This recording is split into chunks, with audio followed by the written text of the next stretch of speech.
Nebraska drops another one, this time at home to USC. Let's get out our magnifying glass next.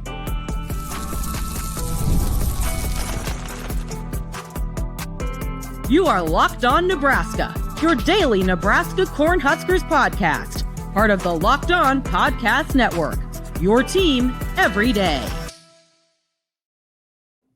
Hello, and thanks for making Locked On Nebraska your first listen every day. We are free and available wherever you get podcasts and on YouTube, part of the Locked On Podcast Network, your team every day. And this bonus episode is brought to you by Game Time. Download the Game Time app, create an account, and use the code LOCKEDONCollege for $20 off your first purchase. Welcome. I'm Mitch Sherman from The Athletic. Connor Happer of 1620 The Zone is with me. USC came into Memorial Stadium on Saturday night and walks away with a 21-17 victory against Nebraska. What we will be talking about today, what we will be talking about all of this week, and perhaps in the weeks ahead, is the injury to Dylan Raiola. Nebraska's sophomore starting quarterback went down early in the third quarter. He was sacked for the first and only time in this game. He fumbled. Nebraska was leading 14-6 at the time, and his right ankle took a turn for the worse against the turf.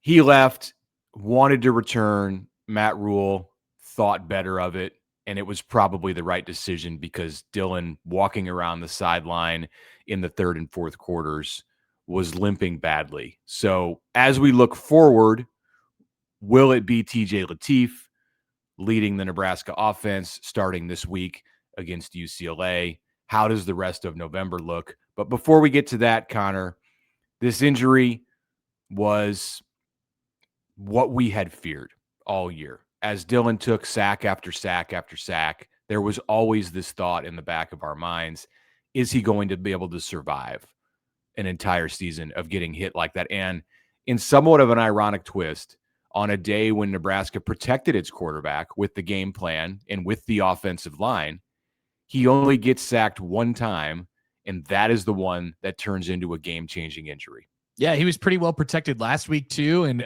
remember, I think the one sack he took last week was the one where Teddy Prohaska blew his knee out.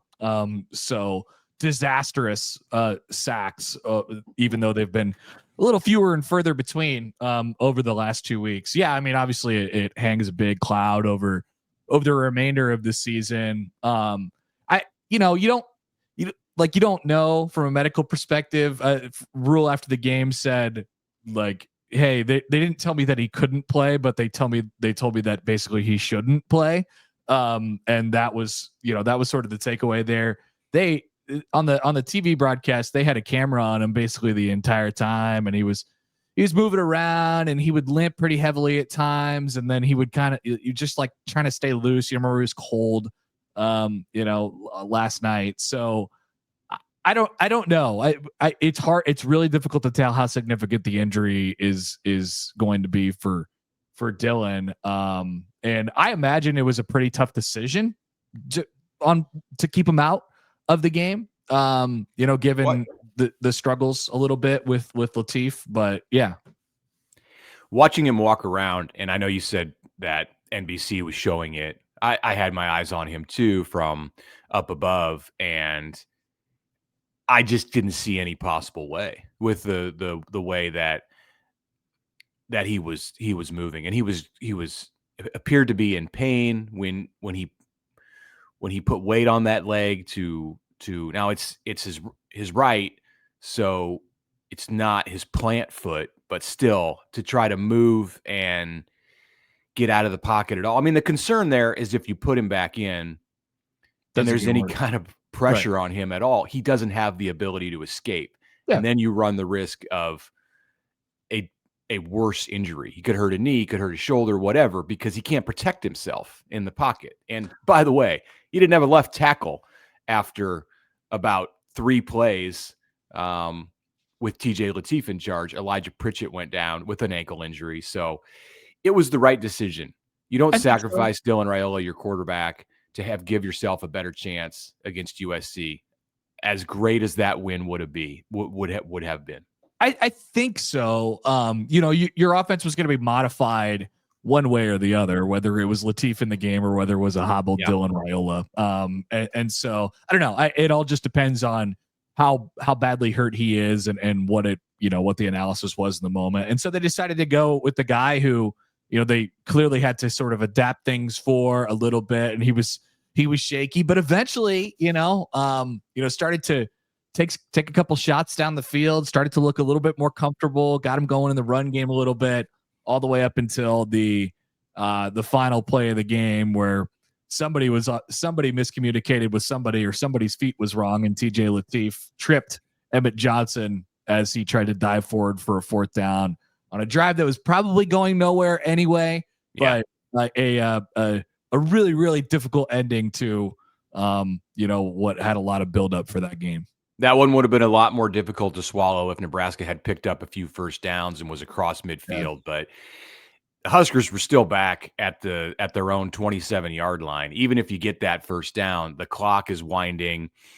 It would have been, and Nebraska needed a touchdown on that drive, obviously down 4 points. It would have been a incredible achievement for TJ Lateef to take the team down the field in that situation, considering the way that he had moved the offense in the first 3 possessions. His first 3 possessions, it was a missed field goal, and we'll talk about that in a minute. A converted field goal. It got a little bit of traction on his second drive, and then a punt on his third drive. Meanwhile, USC was able to mount a comeback. The Trojans were down 14-6 when Raiola went out, and Jaden Maiava, the USC quarterback, was all kinds of messed up. He threw for fewer than 60 yards in the first half. His first throw of the third quarter was intercepted by Andrew Marshall, and that came right before the Dylan Raiola injury. At that point in the game, when Maiava was way off, he threw a pick to open the third quarter, and Nebraska was in the USC red zone. Emmett Johnson ran it for 10 yards. Emmett, by the way, 166 yards on 165 yards on 29 carries. Tremendous game for Emmett Johnson. But Nebraska gets down to the 23-yard line of USC, seemingly about to score and go up by 3 scores. And that's when Dylan was sacked. Huskers had the game in their hands at that point. I realize even an 11-point lead or a 15-point lead right there, there's a lot of game, almost the entire second half left to be played, but you are putting USC up against it with a struggling quarterback. If Nebraska could have converted, obviously the exact worst opposite happened. The worst thing happened with they had 3 drives in the second half to start the second half with opportunities to really put a chokehold on the game, and they didn't do it. I mean, so they get the ball to start first. They get stopped on 3rd and short. Pritchett whiffed on a cut block. They punt it away. Immediately, like you said, Maiava gives it right back on a horrible decision and a horrible throw. Andrew Marshall picks it off. He was bad. I mean, bad all night long in the passing game. And then, like you said, the drive that you just mentioned where Raiola gets sacked and fumbled and he's hurt, and there's that. Then Nebraska comes back after that. They get a big stop near midfield on 4th down. They get the energy back on their side again, and that is when this crazy sequence that we're about to break down occurs, which, we're, like I said at the start, we're going to take a magnifying glass to this. This is the drive where Pritchett gets hurt. This is where Matt Rule crazily burns 2 timeouts, and then they end up kicking a 52-yarder and missing it short, with a chance to take what, like I said, a command of that football game. I believe it hit the right upright. That's what it looked like from the perspective that I saw. Anyway, it was an errant field goal attempt, 52 yards by Kyle Cunanan. All right, so let's talk about this. Do we talk about it now, or do we take a break and use a whole segment on it? Because I think we could. I think we should take a break, come back, and spend some time on this. I have thoughts. A lot of people have thoughts about Nebraska's decision to kick on 4th down after calling a timeout. We'll get into that after this.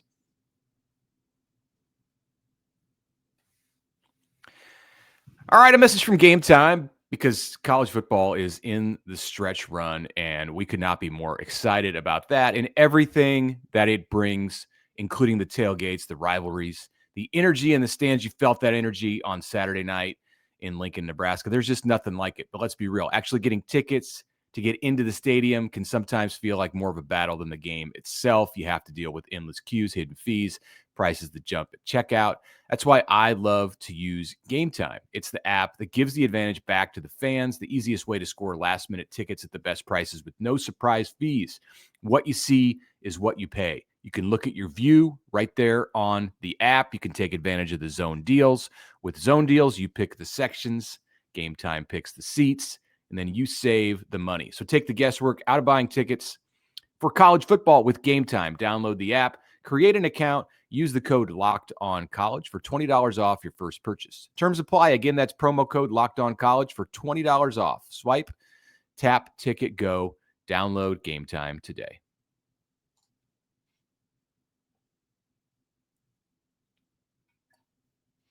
All right, so like we set the table for before, Nebraska has multiple chances with a 14-6 lead to make it a 3-score game, or a two-score game, or a or at least add more points and put more pressure on USC. 3 opportunities to open the second half offensively to do this, and they come up empty on all 3. Let's go to that drive that I just mentioned. There is let's see, 8:38 to go in the third quarter. Nebraska just got a momentous stop on 4th down. Yeah. And surprising with the way USC had been running the ball. So that's a momentum switch, maybe even more than a normal turnover on downs, because they were getting gashed. The black shirts were up until that point. So Lateef is in the game at this point at quarterback. Elijah Pritchett gets hurt right away to start the drive on an Emmett Johnson run. And then there was some shoving after that play where Turner Corcoran is kind of pushing a USC defender into a pile, and then he turns around and like 2-hand shoves him. Corcoran hits the deck, and Matt Rule is losing it on the sideline. He wants a 15-yard penalty, and at that point, the play clock is running down and down and down and down, and it gets all the way down to 0. It looked like they were going to get it off, but Rule burns a timeout, and that was number 1, and there was another one coming up. What do we think about that first one? I'm glad you laid it out like that, because that's a better explanation and view than sometimes you have the better view on TV. It can be hard telling from the press box. So nice. Yeah, I watched for that scenario that you mentioned with Corcoran, and I had a TV near me, but I didn't see it. I didn't know what you were taught. I didn't know exactly what happened until you just said it right there. So I don't have too many thoughts on that. Let's get to what happened when it got to 4th down. Right. Okay. So next play, so they burn one timeout. At this point, it's 2nd down, and Lateef pulls on a read option. He gets it punched out of bounds, but it's a gain on the play. At this point, Turner Corcoran is in at left tackle, and Canuck is in at right because Pritchett got hurt on the first play of the drive. Yep. Offense is way out of sorts at this point. The play clock is running way down, and then Rule burns another timeout because they were setting up to go for it on 4th and like a Maryland eye situation, and Lateef motioned out. It didn't look like he knew what to do. Harburg was under center, and then they burned a timeout and then kick a 52-yard field goal that missed short. They wasted 2 timeouts on a crucial drive in the 3rd quarter and didn't get any points out of it. So Rule said after the game that they were trying to draw USC offsides on that 4th and 1. And I don't know if they were trying to draw them offsides with some kind of a strange look. The Trojans did that early in the game where they tried to catch Nebraska off guard on a 3rd down play, first drive of the game, where the entire offensive line lined up on the next to the sideline. One of the strangest formations that I've ever seen at any level of football. And I don't know why Lincoln Riley and USC felt the need to do that, but they did. It ended up being a forward pass, like a little shovel to Mekhi Lemon, who didn't get it, and USC punted. And it was the first of several instances where Lincoln Riley outsmarted himself with his own play calling. But to get to this fourth down play, Rule said he was trying to draw them off sides. Clearly they were, but they took a timeout with 5 on the play clock. I'm watching it right now. So they go up, they break the huddle with about 15 on the play clock. They're getting up to the ball, and Harburg is under center in a Maryland eye. There's 10 on the play clock right now, and I'll pause and unpause. And then he moves Lateef over to the line of scrimmage, and the ref throws his hands up at 5 on the play clock. 5. I'm like, Harburg is definitely doing a hard count, like he is, but they had at least like 3 more huts before they could. So like, at the very least, it was a half-assed attempt to draw them off sides, and it just looked so messy, and I just remind. Let's in the third segment of the show, let's talk about whether Dana Holgorsen and Lincoln Riley, the two of the preeminent disciples of Mike Leach, were trying to one-up each other at points in this game with their mastery of offensive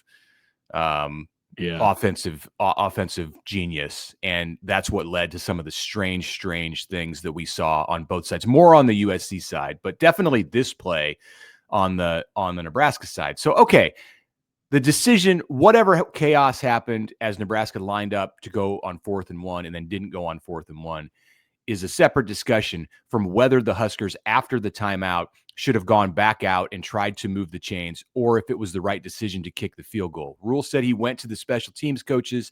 They said, this is the line. This is where Keenan can get it. We feel confident that he could make a 52-yarder. He didn't make it, but they thought he was going to make it. They thought it was going to put Nebraska up 17-6. I am not okay with the timeout, because you don't want to use 2 of those before you're even close to the fourth quarter in a close game.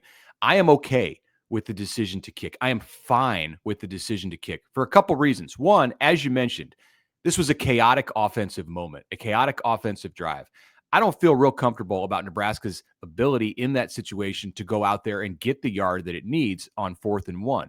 Also, even if you get it, the most likely outcome of this drive is 3 points. The most likely good outcome for Nebraska is 3 points. You could get 3. You could get 7 if you can go another 30-plus yards with TJ Lateef in command and get 7. Or you can get 0 if you go for it and get stopped. Or if you go for it, get it, and then Lateef makes a mistake, like throws it backwards on a screen pass, which he did, gets sacked, gets hit, and fumbles, throws an interception. There's all kinds of stuff that could have led you to get 0 points on this drive. Matt Rule said, with the backup quarterback, I'm taking the 3 points. We feel good about it. I'm totally fine with Nebraska being content to take a 2-score lead at this point with 5 minutes to go in the third quarter. Yeah, I'm not. I think they had an opportunity to put. So here's the debating reason then. So it's 14-6. You got your backup quarterback in. He's a runner, right? And I just think you got an opportunity to take a chokehold on that game. The way your defense is playing and the way it's going offensively for them. Now that didn't end up being true, because they go down and score on the next possession. But who knows what it's like if it's 21-6. Like you said, right. If you only get 3 out of the drive, I'd at least like the 3 to be closer. I mean, 52 is just, not that it's an impossible proposition. It's just a lot less likely that it's going in instead of like a 37-yarder. So maybe they do end up with 3 on the drive. But after taking two timeouts, you're kind of saying like, look, we're burning the boats here. Like I'm going, and I just think that's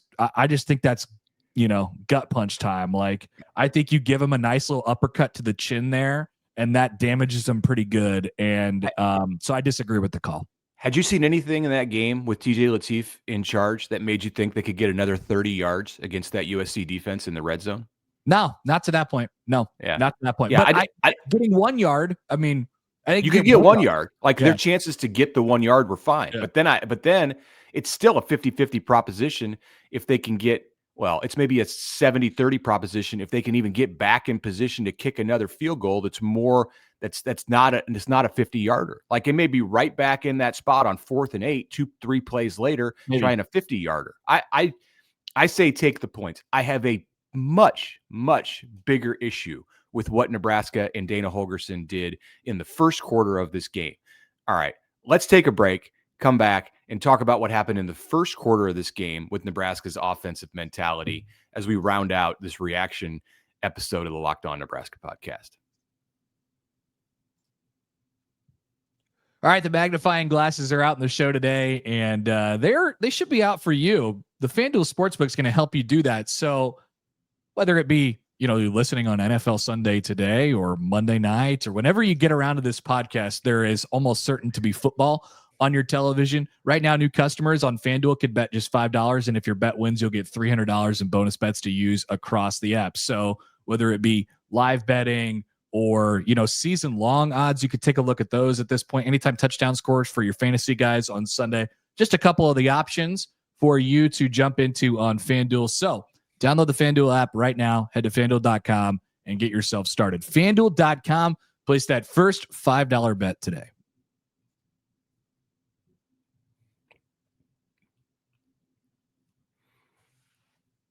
All right, final segment, Locked On Nebraska podcast reaction episode. Nebraska loses to USC 21-17 Saturday night at Memorial Stadium. We will talk about the blackout and what a great thing that was after we continue with this discussion about Nebraska's offensive plan. All right, I want to go to the first quarter. The game begins about as perfectly as Nebraska could have imagined drawing it up. USC takes the ball, gets stopped, punts. Nebraska goes on a methodical 75-yard drive that was executed to perfection. Dylan Raiola is finding Dane Key, Isaiah Hunter, Ja'Cory Barney. Emmett Johnson is running hard. Everything's on schedule. Huskers score a touchdown on a nice throw to Key where he gets the ball over the pylon from 14 yards out. It's 7-0. Huskers kick off. USC goes 3 and out, punts the ball back to Nebraska. The crowd is in a lather. It's feeling in this moment somewhat similar to what we saw last September when Colorado came into town and Nebraska started to snowball things on top of the Buffs. There was a pick 6 involved in that situation with Tommy Hill intercepting Shadur Sanders. And the next thing you know, it's 28-0. There was not an opportunity to get to 28-0 here. It did not feel like that, but it certainly felt like there was an opportunity to get to 14-0 and to really start to turn the screws. I wrote on my computer, and the way that I chart these games when I watch them is much different than the way I did it years ago, where I would write down every single play, whatever. That's a different story for a different day. But I'll kind of take notes and go possession by possession, and whatever I see and feel as important in that moment, or if it's a big play, I feel like a decisive play in the game, I'll write that down. What I wrote down at this point for Nebraska when it's 7-0 and the Huskers get the ball back, not at their 5-yard line or their 10-yard line, at their 39-yard line after a bad punt by USC, is big moment, go for the throat. And Huskers come out and run the ball twice conservatively, and then there's an RPO call on the 3rd and long play, and Raiola decides to keep it. He gets 5 yards, the Huskers punt. It felt like they did not take any kind of a chance, way too conservative on that second possession. And the third down was more of the same. The third possession was more of the same. When the Huskers got it back yet again after USC's field goal to trim the lead to 7-3, Nebraska gets into a 3rd and 10 near midfield, handoff to Emmett Johnson. We're just going to give it back to you. We're going to play PJ Fleck kind of football and say, we want to win the field position battle. We know this is going to be a 4-quarter game. Matt Rule said as much. You play this game to get to the latter stages and win it at the end. USC is going to put up points. You're not going to win the game in the first quarter, to paraphrase the coach. I think Nebraska had a chance to really create some distance, capitalize on the momentum, and didn't have a great feel for what the environment was like in the stadium. If you're on the road, I'm okay with it. If it's not if the stadium is not going crazy the way that it was when Nebraska was up 7-0 with 2 stops against that USC offense. I'm okay with the way that they called plays on that second and third drive. As it was, it's a huge missed opportunity to really change that game. I agree with everything you said, and I will add to it. So, like on that second possession, USC has had 2 possessions so far. Like you said, they go 3 and out, and then on USC's second offensive possession, they run it on 3rd and 15, but they're and they punt it away. Their runs had not popped yet. They did not know that the success that was coming on the ground yet. So if it's 14-0, maybe we never know. Like maybe we never learn, right? They're kind of just panicking at that point. They're throwing the football. And so Nebraska going 3 and out on that possession is a really tough pill to swallow, I think. And then, like you said, they give it back to them, and that's when they do start popping the runs. They take the field goal on that possession, and then, the next drive, Nebraska gets it back in a 7-3 game, and they end up punting away. Raiola got pressured on the drive and kind of just, it ended up, getting knocked out of his hands on a short ball. And at that point, USC is really starting to click on offense. Like they are starting to really hit these runs and all this stuff. That Rule took a defensive timeout on 3rd and 17 on their next possession to he's pretty loose with the timeouts. But I agree with you, like too conservative in a moment like that where they really had a chance to jump on them. I don't know if they win the game right there, but you missed every single one of your opportunities to go up by multiple scores and put a chokehold on the game. That's the story for me, whether it be in the first half with those 2 drives or any of the first 3 drives in the second half. Yeah. I'll pinpoint just that second drive and say that to me is the biggest moment in the game where I think Nebraska missed opportunity. I'll put that on a shelf way up above the 3rd drive for Nebraska after the USC field goal and all of the stuff that happened in the second half. The 4th and 1, I understand it. The second drive to me is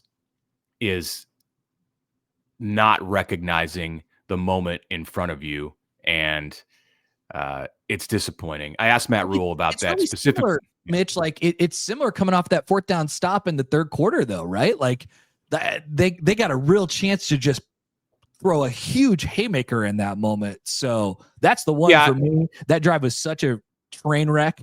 Like, and it's in the 3rd quarter at that point. Like, very similar. Which is why I'm okay with the 4th and 1 decision, because the drive was a train wreck and because you had a backup quarterback in the game. At the point in the first half, nothing was a train wreck. Everything was going smoothly based on the first drive, and you had your experienced QB. All right, TJ Lateef, in general, what'd you think of his play? Fine. I mean, they managed okay. They realized at a certain point that they were going to have to throw it vertically with him. They tried to get their screen game going. That started getting snuffed out. Lateef was running, handing it off to Emmett Johnson as much as they could, but I thought they managed fine with them. Like I think that is a quarterback that you could probably, if need be, with a full week of game planning behind him and all geared toward him this week, I think you could win a football game on the road with him. So I thought he managed just fine. Seemed to get a little bit more comfortable as the night went on, but obviously stepping into that situation for the first time, there was definitely some nerves. I felt like dropping a snap that was right to his chest, but manageable. I thought he was fine.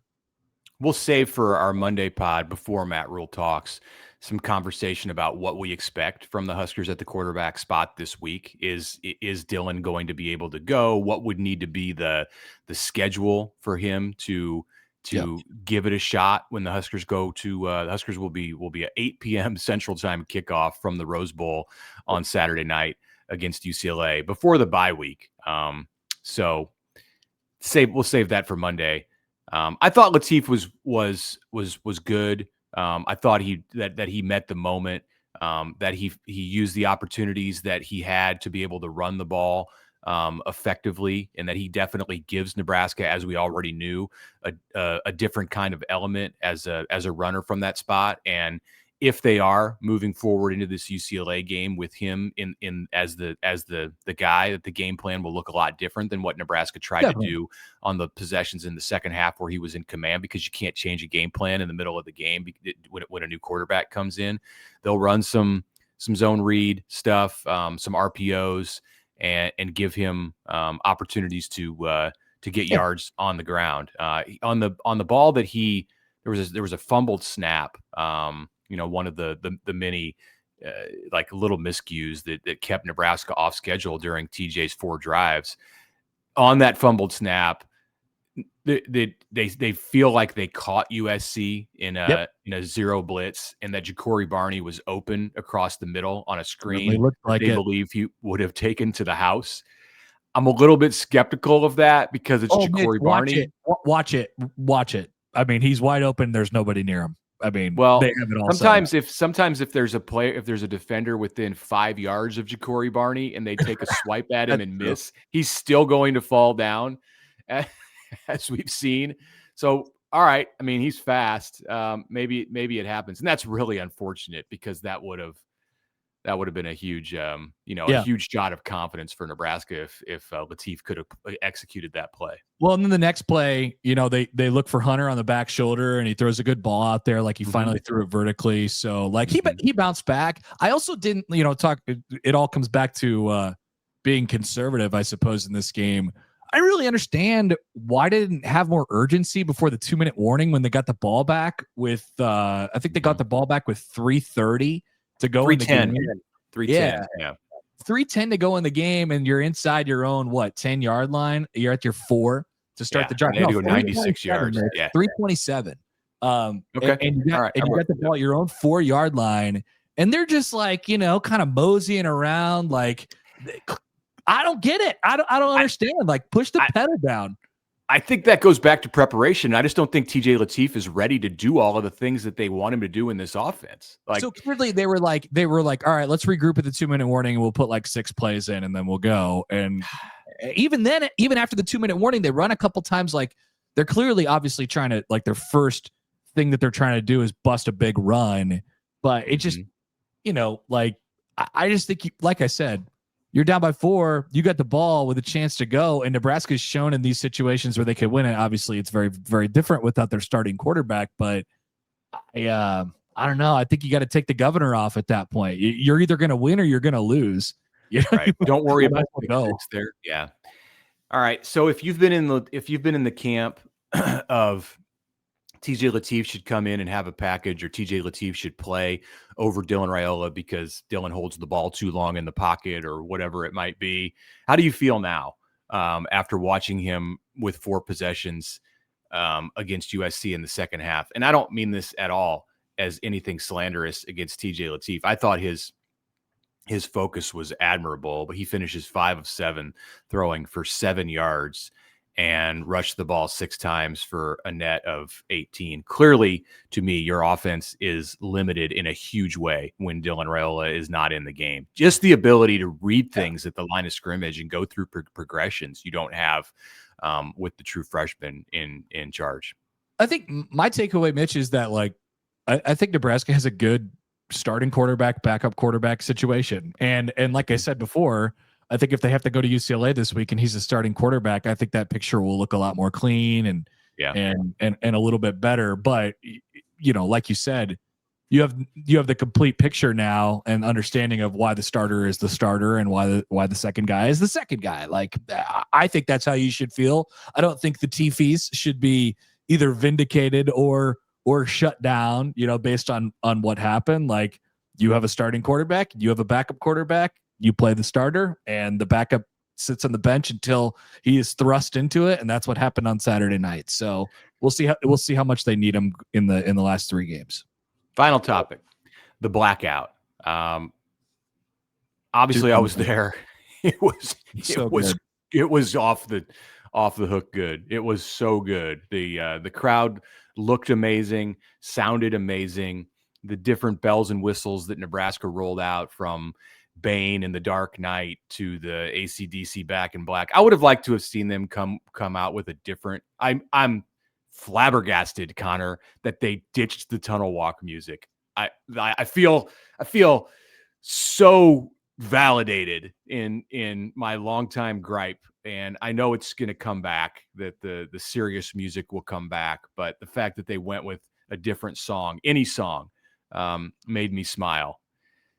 That they chose Iowa's walkout song was a little head scratching to me. There are plenty of songs that have a darkness or black theme to them that Nebraska could have gone with. I thought it was going to be Paint It Black, if they did this, from the Rolling Stones, because they've been using that in promotional videos all week. But whatever, you went AC/DC, fine. It was good.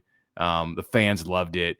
Everything about the different aspects of darkness in this game were fantastic, and just created an environment that obviously no one has ever seen at Memorial Stadium. And I don't care that they lost and that Dylan got hurt. And that is not it was not because of the blackout. It was not because of the uniforms. Should do it every year. It was fantastic. Yeah, all the people who are like, oh, the surrender whites and the whatever, like, you never wear those again, we're gonna lose. No, I'm like, this was a plus. This was an advantage for Nebraska to have, the turnout that they did and the support the way they did. This is how you do it. I mean, you get full buy-in and months notice and from everybody, whether it's in the football program or in the athletic department, and it looks exactly how it does. So Nebraska's had a bunch of half-assed attempts at this before, never better than what they did last night. So it looked excellent on television, also enhanced by the fact that it was on NBC with their beautiful broadcast. I mean, it was very, very, very well done. I saw the shot that NBC used after the first touchdown from, I don't know if it was from a drone or from high in the stadium, but of the balloons going up into the air with the twilight sky in the background. And that was that kind of gave you chills just looking at that visual right there. It was something that definitely reflected well on Nebraska's efforts to make this a special night. And hey, didn't happen in the second half on the field for the Huskers, so they'll regroup and give it another go. This is not a dagger in the heart of your program kind of a loss. I think Nebraska showed what it can be for a period of that game and didn't play a full game, in part because of the injury to Dylan Raiola, but that's not the only factor. And they'll continue to work at that this season and in 2026 to become a football program and a football team that can put together 4 quarters. There's an opportunity for Nebraska as we go through in November to be a 7-win, 8-win, 9-win, even with a bowl game team this season. And certainly those latter 2 would be considered big progress for Matt Rule in year 3. Yeah, I mean, you just keep hacking away, right? Like, but make no mistake about it, that was a bitterly difficult pill to swallow, a tough loss for Nebraska. So a lot of stuff on the table now in the last 3 games. Can't wait to see how they pick themselves up this week. And then, of course, we're on Dylan ankle watch as well this week. So plenty more things. We only reacted to like 3 parts of the game, so we'll have plenty of things to discuss this week on the show. Thanks for making Locked On Nebraska your first listen. For your second listen, check out Locked On Big Ten. Find it on YouTube, wherever you get your podcast, part of the Locked On Podcast Network, your team every day.